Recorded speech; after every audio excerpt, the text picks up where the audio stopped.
Assalamualaikum dear students, welcome to the platform of Nain Academy. I am your host Mohammad Zulqarnain.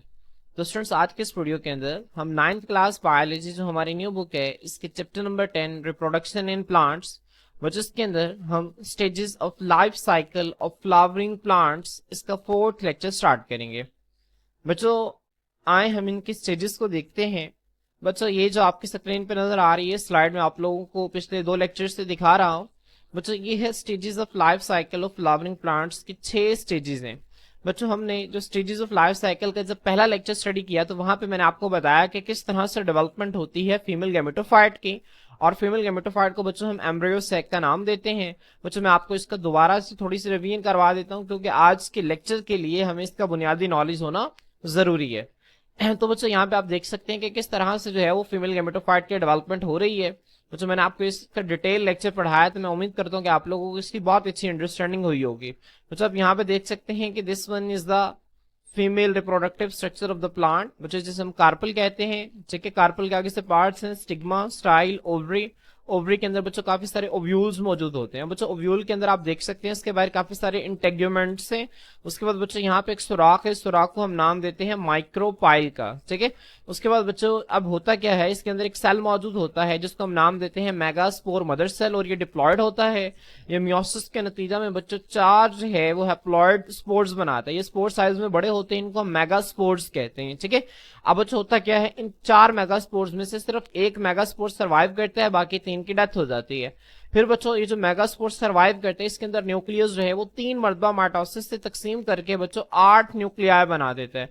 In 8 nuclei में से बच्चों यहाँ से एक न्यूक्लियस और यहाँ से एक न्यूक्लियस जो है बच्चे आपस में मिल जाते हैं, और बच्चे मिलकर क्या बना देते हैं, मिलकर बना देते हैं फ्यूजन न्यूक्लियस, जिसे आप यहाँ पे देख सकते हैं फ्यूजन न्यूक्लियस बन गया बच्चों। उसके बाद यहाँ पे जो एक न्यूक्लियाई है बच्चों वो कन्वर्ट हो जाता है एग में, और बाकी 5 जो है बच्चों वो नॉन फंक्शनल न्यूक्लियाई बच जाते हैं हमारे पास। मेरी बात समझ में आ रही है बच्चों? ये आप लोगों ने इसको अच्छी तरह से ध्यान में रखना है। This was the development of embryo sac, जिसे हम डेवलपमेंट ऑफ फीमेल गैमेटोफाइट भी कहते हैं।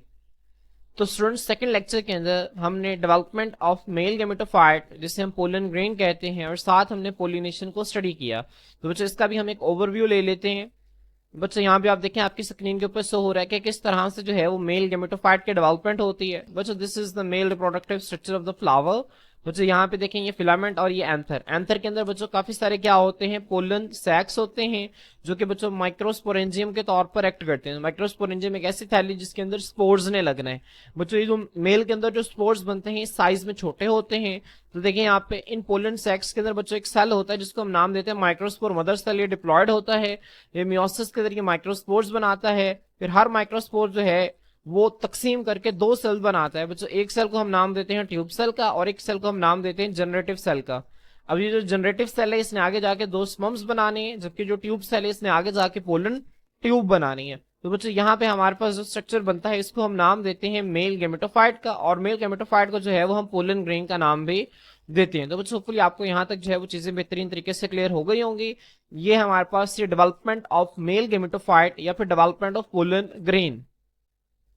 अब स्टूडेंट्स हमने जो 3rd लेक्चर था हमारा स्टेजेस ऑफ लाइफ साइकिल का, उसके अंदर हमने इस लाइफ साइकिल को ड्रॉ करना सीखा था। बहुत आसान है, अगर आप लोगों को ये ड्रॉ करना नहीं आता और आप लोगों को ये डायग्राम जो है वो मुश्किल लग रही है तो आप लोग मेरे 3 लेक्चर्स जो हैं वो गुज़िश्ता 3 लेक्चर्स जब आप लेंगे तो आप लोगों को ये डायग्राम बहुत ही आसान लगने लग जाएगी। तो बच्चों यहाँ पे देखें ऊपर उन्होंने शो किया हुआ है डेवलपमेंट ऑफ मेल गैमेटोफाइट, और नीचे यहाँ तक उन्होंने शो किया हुआ है डेवलपमेंट ऑफ फीमेल गैमेटोफाइट। अब बच्चों जो 3rd हमारी जो स्टेज है ना इसका नाम है पोलिनेशन। बच्चों पोलिनेशन का मतलब होता है एंथर से पोलन ग्रेन का स्टिग्मा में ट्रांसफर हो जाना। ठीक है, वो डिपेंड करता है अगर एक प्लांट के फ्लावर से उसकी अपने प्लांट के किसी दूसरे फ्लावर के अंदर वो ट्रांसफर हो रहा है तो ये सेल्फ पोलिनेशन। अगर एक प्लांट से किसी डिफरेंट प्लांट में सेम स्पीशीज के प्लांट हो वो दोनों, तो अगर इनमें पोलन ग्रेन्स का ट्रांसफर हो रही है बच्चों इसे हम क्रॉस पोलिनेशन का नाम देते हैं। क्लियर? तो बच्चों यहाँ पे देखें ये जो पोलन ग्रेन है जब ये स्टिग्मा पे आके ऊपर गिर जाएगा बच्चों तो हम कहेंगे कि पोलिनेशन मुकम्मल हो गई है। अब बच्चों जब ये पोलिनेशन यहाँ पर कंप्लीट हो गई है तो फिर इससे जो हमारे पास अगले स्टेप है बच्चों वो क्या है, वो है फर्टिलाइजेशन। फर्टिलाइजेशन के बाद बच्चों हम स्टडी करेंगे सीड एंड फ्रूट फॉर्मेशन, और उसके बाद डेवलपमेंट ऑफ स्पोरोफाइट्स को हम स्टडी करेंगे। बच्चों आए हम फर्टिलाइजेशन देखते हैं। बच्चों फर्टिलाइजेशन जो है मैं आपको इसका 12 मरतबा पहले भी बता चुका हूँ। फर्टिलाइजेशन बच्चों हम किसे कहते हैं? स्पर्म और एग के मिलने को हम फर्टिलाइजेशन का नाम देते हैं, ठीक है। फर्टिलाइजेशन की जब कभी भी आपसे डेफिनेशन पूछी जाएगी तो आपने बताना है fusion of sperm and egg is called fertilization. Clear. तो बच्चों यहाँ पे फर्टिलाइजेशन क्या होती है, आए बच्चों हम इसको जो है वो तफसील से स्टडी करते हैं। बच्चों सबसे पहले आप हेडिंग देंगे फॉर्मेशन ऑफ पोलन ट्यूब, ठीक है। जैसे ही पोलिनेशन होगी और पोलन ग्रेन आके स्टिग्मा के ऊपर गिरेगा तो जो सबसे पहला मरहला होगा उसके अंदर पोलन ट्यूब की फॉर्मेशन होगी। पोलन ट्यूब कौन बनाएगा बच्चों, ट्यूब सेल बनाएगा। ट्यूब सेल कहां पर मौजूद है, पोलन ग्रेन के अंदर मौजूद है। यहाँ पे देखें बच्चों बहुत आसान है, when pollen grain reaches stigma, जब पोलन ग्रेन स्टिग्मा तक पहुंच जाता है, its tube cell forms a pollen tube। बच्चों यहाँ पे देखें ये पोलन ग्रेन जो है ये स्टिग्मा में पहुंच गया। अब इस पोलन ग्रेन के अंदर बच्चों यहाँ पे आप देख सकते हैं ये पोलन ग्रेन जो है इसके अंदर बच्चों यहाँ पे देखें आपको नजर आ रहा है ये दो स्पर्म्स हैं और यहाँ पे ये ट्यूब सेल है आपको नजर आ रहा है। अभी जो ट्यूब सेल है ना बच्चों की आगे आगे जो है वो पोलन ट्यूब बनाता जाएगा और पीछे पीछे जो दो स्पर्म्स हैं हिफाजत से आते चले जाएंगे, ठीक है। अब बच्चों फिर क्या होता है, this tube grows through the stigma and style towards the ovary. अब बच्चों ये जो ट्यूब है ना ये स्टिग्मा से गुजरती है, स्टिग्मा से के बाद होते हुए बच्चों ये यहाँ से इसे हम स्टाइल कहते हैं, ये स्टाइल से गुजरती है और उसके बाद बच्चों कहां से गुजरती है, ओवरी से गुजरती है। क्लियर। फिर बच्चों देखें आगे वो कहता है the pollen tube reaches the ovule. फिर बच्चों क्या होता है, ये जो पोलन ट्यूब जिसको ट्यूब सेल बना रहा है जो कि स्टिग्मा स्टाइल ओवरी से गुजर कर आई है बच्चों, फिर वो ओव्यूल तक पहुंच जाती है and enters in it through the micropyle. अब बच्चों अगर आप यहाँ पे डायग्राम में देखें तो यहाँ पे देखिए ट्यूब ये पोलन ट्यूब आ रही है वो जो स्टिग्मा को क्रॉस किया इसने ओवरी को क्रॉस किया और हत्ता कि ये ओव्यूल तक पहुंच गई। और ओव्यूल में बच्चों ये जो पॉइंट था जिसको हम माइक्रोपाइल का नाम दिया था, इस माइक्रोपाइल के जरिए बच्चों ओव्यूल के अंदर दाखिल हो जाती है। क्लियर। फिर बच्चों क्या होता है, the generative cell of pollen grain forms to sperms which enter the embryo sac to reach the egg. अब बच्चों अगर आप डायग्राम में देखें तो वो जो जनरेटिव सेल था जिसने आगे दो स्पर्म्स बना दिए थे, अब बच्चों होता यह है कि जो दो स्पर्म्स हैं इन दो स्पर्म्स की सेफ ट्रांसफर के लिए इस पोलन ट्यूब को बनाया जाता है। और जब बच्चों जनरेटिव सेल से दो स्पर्म्स बन जाते हैं और वो जो दो स्पर्म्स हैं वो बाहिफाजत इस पोलन ट्यूब के जरिए ट्रैवल करते हैं तो बच्चों वो आगे एग तक पहुंच जाते हैं। अब एग तक जाके पहुंच के होता क्या है बच्चों, फर्टिलाइजेशन होती है, वो आगे एग के साथ जाके मिलेंगे। मेरी बात समझ में आ रही है। अब बच्चों यहाँ पे एक पड़ा हुआ है फ्यूजन न्यूक्लियस और एक पड़ा हुआ है एग और स्पर्म्स है दो। तो एक स्पर्म बच्चों यहाँ पे जैसे आपको नजर आ रहा है ये वाला जो स्पर्म है ये फ्यूजन न्यूक्लियस के साथ मिल गया और बच्चों ये वाला जो एग है ठीक है ये दूसरे स्पर्म के साथ मिल गया है। तो बच्चों होपफुली आपको यहाँ तक चीजें जो है वो क्लियर हो गई होंगी। तो जो फॉर्मेशन ऑफ पोलन ट्यूब बहुत आसान है, आप लोग इसको जब डायग्राम की मदद से समझेंगे तो आप लोगों को ये चीजें जो है फिंगर टिप पर याद हो जाएंगे। अब बच्चों आगे देखें, आगे आप लोगों ने इस तरह से हेडिंग बनानी है फॉर्मेशन ऑफ जाइगोट। बच्चों अब जाइगोट की फॉर्मेशन कैसे होगी बच्चों, अब होगा क्या, वन स्पर्म, अब बच्चों दो स्पर्म्स थे जिसको पोलन ट्यूब ने बच्चों एम्ब्रियो सैक तक पहुंचाया था। एम्ब्रियो सैक के अंदर तीन चीजें पड़ी हुई थी, फ्यूजन न्यूक्लियस, इसके बाद पड़ा हुआ था एग और उसके बाद पड़े हुए थे 5 नॉन फंक्शनल सेल्स, ऐसे ही है ना। अब उनमें से बच्चों एक स्पर्म जो है बच्चों वो एग के साथ मिलेगा और क्या बना देगा, एक डिप्लॉयड जाइगोट।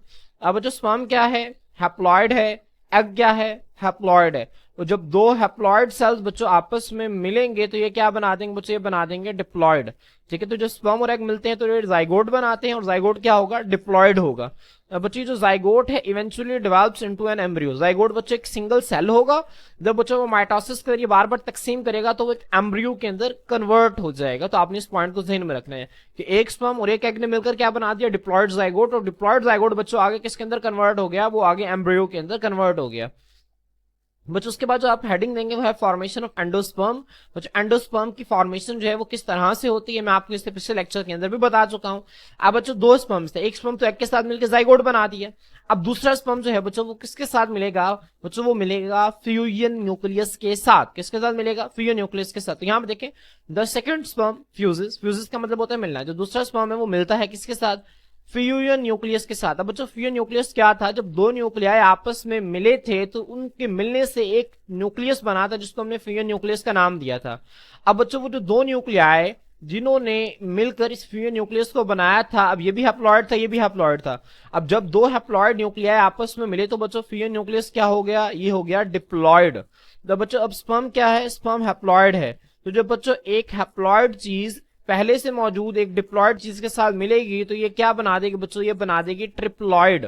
3n का मतलब होता है ट्रिप्लॉयड। यहाँ पे जो क्रोमोसोम्स हैं उसके 3 सेट्स मौजूद होंगे। यहाँ पे क्रोमोसोम्स की तादाद हाफ है, यहाँ पे डबल है और यहाँ पे ट्रिपल है।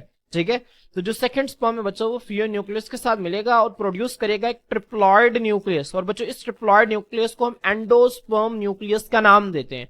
किसका नाम देते हैं बच्चों? एंडोस्पर्म न्यूक्लियस का। मैं दोबारा रिपीट कर रहा हूं, इस ट्रिप्लॉइड न्यूक्लियस को हम एंडोस्पर्म न्यूक्लियस का नाम देते हैं। अब ये जो ट्रिप्लॉइड न्यूक्लियस या एंडोस्पर्म न्यूक्लियस है बच्चों, ठीक है बच्चों, ये क्या करेगा? ये भी माइटोसिस के जरिए तकसीम करेगा और ये क्या बना देगा बच्चों? फिर एंडोस्पर्म टिश्यू बना देगा। ठीक है, this nucleus then develops into tissue called endosperm. फिर ये जो न्यूक्लियस है ये एक टिश्यू के अंदर डेवलप होगा जिसे हम एंडोस्पर्म टिश्यू कहते हैं। ये बात बच्चों मैंने आपको इससे पहले भी बता दी थी। अब एंडोस्पर्म टिश्यू का फंक्शन क्या होता है बच्चों? ये एम्ब्रियो की नरिशमेंट के लिए, एम्ब्रियो की ग्रोथ के लिए खुराक के तौर पर काम करता है। यहाँ पे देखिए द एंडोस्पर्म जो है प्रोवाइड्स नरिशमेंट। नरिशमेंट का मतलब होता है बच्चों गजा को कहते हैं। ठीक है, नरिशमेंट नशोनुमा को कहते हैं बच्चों। नरिशमेंट फॉर द एम्ब्रियो, वो जो एम्ब्रियो है उसको खाना फराहम करता है, उसको गजा फराहम करता है ताकि वो एम्ब्रियो बच्चों क्या कर सके? ग्रो कर सके, ताकि वो एम्ब्रियो जो है वो जिंदा रह सके। तो आप इस सेंस में इसको जहन में रखना है। क्लियर? तो बच्चों होपफुली आपको यहां तक चीजें जो है वो बहुत अच्छे तरीके से क्लियर हो गई होंगी। अब बच्चों अगर आप यहाँ पे देखें तो 2 मरतबा फर्टिलाइजेशन हो रही है। एक मरतबा स्पर्म जो है वो एग के साथ मिल रहा है और एक मरतबा जो स्पर्म है बच्चों वो फ्यूजन न्यूक्लियस के साथ मिल रहा है। तो बच्चों जो 2 मरतबा फर्टिलाइजेशन है ना, इसको हम नाम देते हैं डबल फर्टिलाइजेशन का। तो यहाँ पे देखें this process of the fusion of 2 sperms. बच्चों ये जो प्रोसेस है जिसमें 2 स्पर्म्स की फ्यूजन हो रही है, 2 स्पर्म्स मिल रहे हैं, वन विद द एग, जिसमें से एक जो है वो एग के साथ मिल रहा है, and other with the fusion nucleus, और दूसरा जो है वो फ्यूजन न्यूक्लियस के साथ मिल रहा है। ठीक है, अब जब स्पर्म और एग मिलेंगे तो जाइगोट बनेगा। जाइगोट एक सिंगल सेल होगा बच्चों और वो डिप्लॉयड होगा।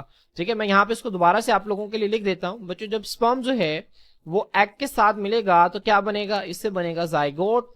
बच्चों स्पर्म क्या है? हैप्लॉयड। एग क्या है? हैप्लॉयड। जाइगोट क्या होगा? डिप्लॉयड होगा। अब बच्चों जो जाइगोट है जब ये तकसीम करेगा तो तकसीम करने के नतीजा में क्या बना देगा? ये बना देगा एम्ब्रियो। ठीक है, माइटोसिस के जरिए। जब जाइगोट माइटोसिस के जरिए तकसीम करेगा तो क्या बन जाएगा? एम्ब्रियो बन जाएगा। क्लियर? अब बच्चों ये एक मतलब फर्टिलाइजेशन। दूसरी फर्टिलाइजेशन में क्या होता है? जब ये जो स्पर्म है ये मिलेगा, किसके साथ मिलेगा बच्चों? फ्यूजन न्यूक्लियस के साथ मिलेगा। अब स्पर्म क्या है? हैप्लॉयड। फ्यूजन न्यूक्लियस क्या है? डिप्लॉयड। तो बच्चों ये ट्रिप्लॉयड न्यूक्लियस या फिर जिसे हम एंडोस्पर्म न्यूक्लियस का नाम देते हैं वो बना देगा। ठीक है, तो यहाँ पे बच्चों मैं ट्रिप्लॉयड न्यूक्लियस लिख देता हूं, आप इसे एंडोस्पर्म न्यूक्लियस भी लिख सकते हैं। अब बच्चों ट्रिप्लॉयड न्यूक्लियस बना देगा। अब ट्रिप्लॉयड न्यूक्लियस बच्चों क्या होगा? 3n होगा। अब जब ये माइटोसिस के जरिए तकसीम होगा बच्चों तो ये क्या बना देगा? ये बना देगा एंडोस्पर्म टिश्यू। क्या बना देगा बच्चों? एंडोस्पर्म टिश्यू बना देगा। ठीक है, अब एम्ब्रियो बच्चों वो नया जानदार है जिसने आगे ग्रो करना है, और एंडोस्पर्म टिश्यू क्या है बच्चों? वो उसकी नरिशमेंट के लिए, नरिशमेंट का मतलब क्या होता है? उसकी नशोनुमा के लिए, नशोनुमा मतलब उसके ग्रो करने के लिए जरूरी है। ठीक है, उसको खाना फराहम करता है कौन? Endosperm tissue. क्लियर? तो बच्चों यहाँ पे देखें इस प्रोसेस को हम डबल फर्टिलाइजेशन का नाम देते हैं to the unique characteristic of angiosperms. ये एंजियोस्पर्म्स के खास कैरेक्टर है। तो बच्चों जो 2 इक्वेशंस मैंने आप लोगों के सामने लिखी है ना, आप लोगों ने इन दोनों इक्वेशंस को पेपर में लाजमी ड्रॉ करने हैं कि स्पर्म और एग मिलकर जाइगोट बनाते हैं। फिर जाइगोट आगे एरो के नीचे आप माइटोसिस लिख दें, एरो के ऊपर भी लिख सकते हैं, एरो के नीचे भी लिख सकते हैं। माइटोसिस के जरिए एम्ब्रियो बना देगा। इस तरह स्पर्म प्लस फ्यूजन न्यूक्लियस, ये n है, ये 2n है, ये मिलकर ट्रिप्लॉयड न्यूक्लियस बना देगा और ये माइटोसिस के जरिए आगे एंडोस्पर्म बना देगा। तो बच्चों बहुत इंपॉर्टेंट शॉर्ट क्वेश्चन है, very very important short question है जो कि आप लोगों से पूछा जाता है कि बताएं कि डबल फर्टिलाइजेशन क्या होती है। तो डबल फर्टिलाइजेशन में आपने ये डेफिनेशन लिखनी है इसकी, और साथ बच्चों आप लोग ये 2 इक्वेशंस लिख देंगे तो आप लोगों को पूरे पूरे नंबर इसके मिल जाएंगे। बहुत आसान है, तो आप लोगों ने इसको बहुत अच्छे तरीके से याद रखना है।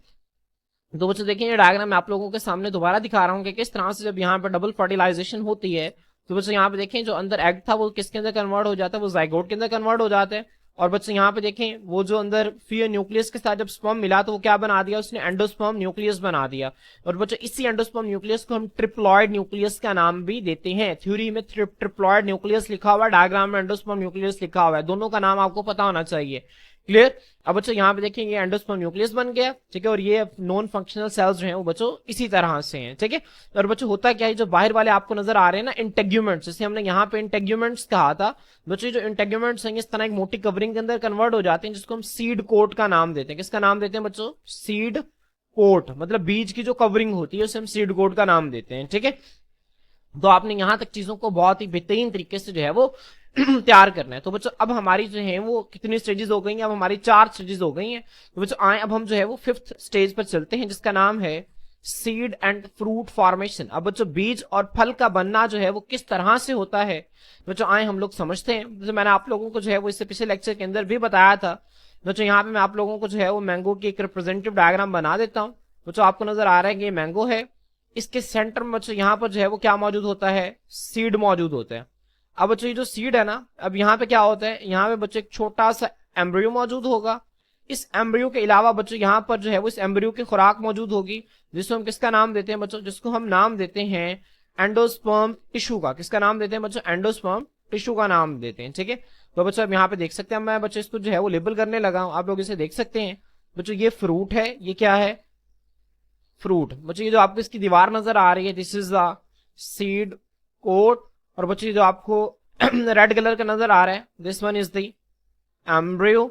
और ये जो आपको ग्रीन कलर का नजर आ रहा है बच्चों, this is the endosperm tissue. ये क्या है बच्चों, एंडोस्पर्म टिश्यू है। तो बच्चों ये किस किस चीज से मिलकर बना, आपने इसको ध्यान रखना है। जो एम्ब्रियो है बच्चों, ये किससे बना था, ये बना था जाइगोट से। और जाइगोट कैसे बना था बच्चों, जब स्पर्म और एग आपस में मिले थे। जब स्पर्म और एग आपस में मिले थे तो क्या बना था, जाइगोट। तो स्पर्म और एग के आपस में मिलने से जाइगोट, जाइगोट के आपस में मिलने से क्या बनता है, एम्ब्रियो। ठीक है, और जिस तरह एंडोस्पर्म टिश्यू जो है वो कब बना था, ये आप लोगों ने खुद ज़हन में रखना है। जब स्पर्म जो था बच्चों वो किससे मिला था, फियो न्यूक्लियस के साथ मिला था। तो बदले में क्या बना था, बदले में बना था एंडोस्पर्म न्यूक्लियस, जिसको हम ट्रिप्लॉइड न्यूक्लियस का नाम भी देते हैं। और फिर उस ट्रिप्लॉइड न्यूक्लियस एंडोस्पर्म न्यूक्लियस से माइटोसिस के जरिए एंडोस्पर्म टिश्यू बना था। उसके बाद बच्चों ये जो आपको ओव्यूल की दीवार नजर आ रही थी, जिसे हम इंटेग्यूमेंट्स का नाम देते थे, वो कन्वर्ट हो गई सीड कोट के अंदर। और बच्चों ओव्यूल के बाहर मौजूद जो ओवरी थी वो कन्वर्ट हो गई फ्रूट्स के अंदर। अब बच्चों मैंने आपको बताया था कि ओवरी के अंदर यहाँ पर एक से ज्यादा ओव्यूल्स भी हो सकते हैं। ठीक है, अब बच्चों इन केस में होता है, आपने अगर ऐसे फल खाए हो जिसमें एक से ज्यादा बीज होते हैं, जिस तरह अगर आप देखें एप्पल, सेब, सेब के अंदर जो है बच्चों वो एक से ज्यादा बीज होते हैं, तो उस केस में बच्चों ओवरी के अंदर एक से ज्यादा ओव्यूल्स होते हैं। जब एक से ज्यादा ओव्यूल्स होंगे तो तमाम के तमाम ओव्यूल्स हैं उनकी उनकी इसी तरह से जो है वो क्या हो जाएगी, फर्टिलाइजेशन हो जाएगी और इसी तरह से नए बीज बनेंगे। ठीक है, लेकिन बच्चों अगर आप मैंगो की एग्जांपल लें तो यहाँ पे इसमें सिर्फ एक ही बीज होता है, तो इसकी ओवरी के अंदर सिर्फ एक ही ओव्यूल जो है वो मौजूद होता है। तो आपने इन पॉइंट्स को जो है वो जहन में रखना है। ठीक है, फ्रूट किससे बनता है बच्चों, ठीक है, ओवरी जो है फर्टिलाइजेशन के बाद ओवरी कन्वर्ट हो जाती है किसके अंदर, फ्रूट के अंदर कन्वर्ट हो जाती है। तो बच्चों आए अब हम जो है उसको रीड करते हैं। मुझे वो कहते हैं आफ्टर फर्टिलाइजेशन, फर्टिलाइजेशन के बाद, फर्टिलाइजेशन से यहाँ पर क्या मुराद है, डबल फर्टिलाइजेशन के बाद। ठीक है, जाइगोट डिवेल्प्स इनटू एम्ब्रियो। जो जाइगोट है बच्चों वो माइटोसिस के जरिए किसमें कन्वर्ट हो जाता है, एम्ब्रियो के अंदर कन्वर्ट हो जाता है। एंड द ट्रिप्लॉइड न्यूक्लियस, अब जो थ्योरी में वो ट्रिप्लॉइड न्यूक्लियस लिखा है, जबकि डायग्राम में उसने एंडोस्पर्म न्यूक्लियस लिखा हुआ है, तो आप लोगों ने कंफ्यूज नहीं होना। ट्रिप्लॉइड न्यूक्लियस या फिर एंडोस्पर्म न्यूक्लियस जो है बच्चों वो किसमें कन्वर्ट हो जाता है, कन्वर्ट हो जाता है एंडोस्पर्म टिश्यू के अंदर कन्वर्ट हो जाता है। ठीक है, बात मैं आपको पहले भी बता चुका हूं। इसके बाद बच्चों आप हेडिंग देंगे सीड फॉर्मेशन की। तो आफ्टर दीज डेवलपमेंट्स, इन तमाम डेवलपमेंट्स के बाद, the ovule is set to be matured. बच्चों ओव्यूल को हम कहेंगे कि ओव्यूल क्या हो गया, ओव्यूल जो है वो मैच्योर हो गया है। मैच्योर का मतलब क्या है बच्चों, ओव्यूल जो है वो अब जो है बिल्कुल जब उसने डेवलप होना था, उसके अंदर जो कुछ भी होना था वो अब सब कुछ हो गया है। अब वो मेच्योर सीड के अंदर कन्वर्ट हो गया and is now called seed. जब बच्चों ओव्यूल जो है मेच्योर हो जाएगा, उसके बाहर की जो इंटेग्यूमेंट्स हैं वो सीड कोट के अंदर कन्वर्ट हो जाएंगे। उसके अंदर का जो बच्चों मौजूद है, जो जाइगोट है बच्चों, वो एम्ब्रियो के अंदर कन्वर्ट हो जाएगा। जो ट्रिप्लॉइड न्यूक्लियस है वो एंडोस्पर्म टिश्यू के अंदर कन्वर्ट हो जाएगा। तो अब बच्चों ये जो ओव्यूल जो कि मेच्योर हो गया है, अब इसी ओव्यूल को हम किसका नाम देते हैं, सीड का नाम देते हैं। मेरी बात समझ में आ रही है बच्चों, सीड के कितने हिस्से हैं, 3 हिस्से होते हैं, सीड कोट, एम्ब्रियो और एंडोस्पर्म टिश्यू। अगर आपसे पूछ ले कोई के बताएं कि सीड के कितने हिस्से होते हैं, तो आप लोग बताएंगे जो सीड है बच्चों इसके जो है वो 3 हिस्से होते हैं। सबसे पहला हिस्सा जो है वो सीड कोट है। ठीक है, सीड कोट किससे बनते हैं, इंटेग्यूमेंट से बनते हैं। ओव्यूल के बाहर जो इंटेग्यूमेंट्स मौजूद है उससे सीड कोट बनता था। इसके बाद बच्चों जो इसका दूसरा हिस्सा होता है वो हमारे पास क्या होता है बच्चों, this one is the embryo. ये एम्ब्रियो होता है जो कि जाइगोट से बनता था। और बच्चों इसका तीसरा हिस्सा जो है वो एंडोस्पर्म टिश्यू है। वो क्या है बच्चों, एंडोस्पर्म टिश्यू। तो आप लोगों ने इन पॉइंट्स को जो है वो बहुत अच्छे तरीके से याद रखना है। ठीक है, उसके बाद फ्रूट फॉर्मेशन देखिए, the ovary changes into fruit. बच्चों बहुत इंपॉर्टेंट एमसीक्यू आप लोगों से 12 मरतबा पूछा जाता है कि फ्लावर के अंदर जो है फ्रूट को कौन बनाता है, तो ओवरी जो है वो फ्रूट के अंदर चेंज होती है। क्लियर, तो बच्चों हमारी जो है वो 5th स्टेज भी कंप्लीट हो गई। अब हम लास्ट स्टेज की तरफ चलते हैं। बच्चों लास्ट स्टेज है डेवलपमेंट ऑफ स्पोरोफाइट्स। अब बच्चों स्पोरोफाइट्स जो हैं, अगर आपको याद हो तो स्पोरोफाइट से ही हमने जो है वो अपने लाइफ साइकिल का स्टार्ट लिया था। यहां से बच्चों क्या होता है, दोबारा से स्पोरोफाइट्स की जो है वो डेवलपमेंट होती है। अब यहाँ पे देखें, व्हेन सीड्स मैच्योर, जब बच्चों सीड्स हैं वो मैच्योर हो जाते हैं, दे आर डिस्पर्स। तब बच्चों मिसाल के तौर पर आपके पास जो है एक फल आया, अच्छा कि आम का फल आया, आम जो है वो बच्चों आम तो आपने खा लिया, फ्रूट तो आपने खा लिया, लेकिन जो उसका सीड है वो आप लोगों ने क्या किया, वो फेंक दिया। ठीक है। अब बच्चों जब सीड जो है वो फेंक दिया तो वो सीड क्या हो गया, डिस्पर्स हो गया, माहौल के अंदर जो है वो बिखर गया, मुंतशिर हो गया। अब बच्चों जब उस बीज को दोबारा से मुनासिब हालात मिलेंगे, नॉर्मल कंडीशंस मिलेंगे, पानी मिलेगी, सूरज की रोशनी मिलेगी उसको ग्रो करने के लिए, तो वो क्या करेगा बच्चों, वो दोबारा जो है वो बेहतरीन पौधे के अंदर ग्रो कर जाएगा। तो जब सीड्स जो है वो मेच्योर हो जाते हैं तो बच्चों उन्हें क्या कर दिया जाता है, डिस्पर्स कर दिया जाता है, उन्हें मुंतशिर कर दिया जाता है। अगर उन बीजों को जिन देखिए हम फल तो खा लेते हैं ना, फल खाने के बाद हम बीज फेंक देते हैं, ऐसे इस तरह सेब जो है हम उनके बीजों को फेंक देते हैं, हम उनके जो फल जो है उसको खा लेते हैं। अब जब बीज हमने फेंक दिया, हमने उन बीजों को डिस्पर्स कर दिया। अब डिस्पर्स का मतलब होता है मुंतशिर होना, किसी चीज को फैला देना। और जब हमने उन बीजों को डिस्पर्स किया, उनको फैला दिया, तो अगर उन बीजों को मुनासिब कंडीशन मिल गई तो बच्चों उनके अंदर मौजूद जो बीज के अंदर मौजूद जो एम्ब्रियो है, जो कि एम्ब्रियो जो है जिंदा है, जिंदा कौन रखे हुए है, एंडोस्पर्म टिश्यू रखे हुए हैं। एंडोस्पर्म टिश्यू एम्ब्रियो के जो है वो नरिशमेंट करवा रहा है, उसकी नशोनुमा करवा रहा है, उसकी ग्रोथ करवा रहा है। तो बच्चों होगा क्या, वो जो एम्ब्रियो है वो दोबारा से अगली जनरेशन स्पोरोफाइट के अंदर कन्वर्ट हो जाएगा। इफ सीड्स जो है बच्चों वो क्या कहते हैं, इफ सीड्स जो है get suitable conditions their embryos develop into new plants, उनके जो एम्ब्रियो में नए प्लांट्स के अंदर डेवलप कर जाएंगे the sporophyte of the next generation. और बच्चों वो जो नए प्लांट होंगे उसके अंदर दोबारा से फ्लावर्स लगेंगे, जाहिर सी बात है जब बीज को जमीन में बोएंगे दोबारा से उसमें फूल लगेंगे। और फूल क्या है बच्चों, ये स्पोरोफाइट जनरेशन है जो कि प्लांट के अंदर हमें नजर आ रही होती है। और गेमेटोफाइट बच्चों कुछ सेल्स पर महज मुश्तमिल होती है, जो हमने पहला लेक्चर हमने पढ़ा था, वहां पे मैंने आपको बताया था कि जो गेमेटोफाइट है बच्चों ये कुछ सेल्स पर मुश्तमिल होती है जो कि स्पोरोफाइट के अंदर मौजूद होते हैं। ठीक है, तो ये दोबारा से बच्चों क्या बना देगा, अगली जनरेशन की स्पोरोफाइट बना देगा। और स्पोरोफाइट से बच्चों इसी तरह से दोबारा से जो लाइफ साइकिल है वो कंटिन्यू होगा। तो बच्चों होपफुली आप लोगों को इसकी बहुत अच्छी अंडरस्टैंडिंग हो गई होगी। तो जब यहाँ पे एक बॉक्स के अंदर एक शॉर्ट क्वेश्चन लिखा हुआ है डिफाइन पार्थिनोकार्पी, बहुत इंपॉर्टेंट शॉर्ट क्वेश्चन है बच्चों, आप इसको मार्क कर लें, वीवीआईपी इंपॉर्टेंट शॉर्ट क्वेश्चन है, आप लोगों ने इसको अच्छी तरह से याद रखना है। बच्चों ये पार्थिनोकार्प, पार्थिनो का मतलब जो है ना वो फॉल्स होता है, क्या होता है, फॉल्स को कहते हैं। कार्प बच्चों कहते हैं फ्रूट को, किसे कहते हैं बच्चों, फ्रूट को। अब बच्चों पार्थिनोकार्पी का मतलब क्या है बच्चों, पार्थिनोकार्पी एक ऐसा अमल है जिसमें फ्रूट की फॉल्स फॉर्मेशन होती है। फॉल्स फॉर्मेशन से मुराद ये है कि जो नॉर्मल प्रोसेस है ना फ्रूट फॉर्मेशन का, उससे हट के फ्रूट यहाँ पे डेवलप होता है। बच्चों नॉर्मल प्रोसेस में फ्रूट कब डेवलप होता है, जब एम्ब्रियो सैक के अंदर डबल फर्टिलाइजेशन मुकम्मल हो जाती है। तो डबल फर्टिलाइजेशन के बाद बच्चों वो जो ओव्यूल की दीवार है वो सीड कोट के अंदर और ओवरी जो है वो फ्रूट के अंदर कन्वर्ट होती है। लेकिन बच्चों पार्थिनोकार्पी क्या है, ये एक ऐसा प्रोसेस है जिसमें बगैर फर्टिलाइजेशन की जो ओवरी है वो फ्रूट के अंदर कन्वर्ट हो जाती है। तो देखिए वो कहते हैं in some plants ovaries develop into fruits without fertilization of egg in ovule. Ovule के अंदर एग की फर्टिलाइजेशन के बगैर, एग के साथ स्पर्म मिले बगैर बच्चों ओवरी जो है वो डायरेक्ट फ्रूट के अंदर कन्वर्ट हो जाती है। सो अब जो साइड देखें यहाँ पे फर्टिलाइजेशन नहीं हुई तो यहाँ पे कोई सीड भी नहीं बनेगा, क्योंकि सीड की फॉर्मेशन जो है वो कब होती है, जब ओव्यूल की फर्टिलाइजेशन होती है। तो there is no seed in fruit, तो ऐसे फल के अंदर कोई भी बीज मौजूद नहीं होगा। This process is known as parthenocarpy, और इस प्रोसेस को हम क्या कहते हैं, पार्थिनोकार्पी कहते हैं। पार्थिनोकार्पी की मदद से किन किन को ग्रो करवाया जाता है, it results in seedless fruits, इसके नतीजा में बच्चों ऐसे फलों को ग्रो करवाया जाता है जिनके अंदर बीज मौजूद नहीं होते। अब इनमें क्या क्या आता है, बनाना, केला देख लें, केले के अंदर बीज मौजूद नहीं होते, इसको पार्थिनोकार्पी के जरिए ग्रो करवाया जाता है। सीडलेस वैरायटीज ऑफ ग्रेप्स, कुछ अंगूरों की ऐसी वैरायटीज होती हैं इनमें जो है वो बीज मौजूद नहीं होते, तो इनको जो है वो पार्थिनोकार्पी के प्रोसेस के जरिए ग्रो करवाया जाता है। तो बच्चों होपफुली आप लोगों को इसकी बहुत अच्छी अंडरस्टैंडिंग हो गई होगी, बहुत आसान है और बहुत इंपॉर्टेंट है। यहाँ से दो शॉर्ट क्वेश्चन बहुत इंपॉर्टेंट है, डिफाइन डबल फर्टिलाइजेशन और डिफाइन पार्थिनोकार्पी। आप लोगों ने इनको अच्छी तरह से प्रिपेयर करना है। आज के लिए इतना ही, इंशाल्लाह नेक्स्ट लेक्चर के अंदर हम इस चैप्टर के एक्सरसाइज के साथ आपकी खिदमत में हाजिर होते हैं। अल्लाह हाफिज।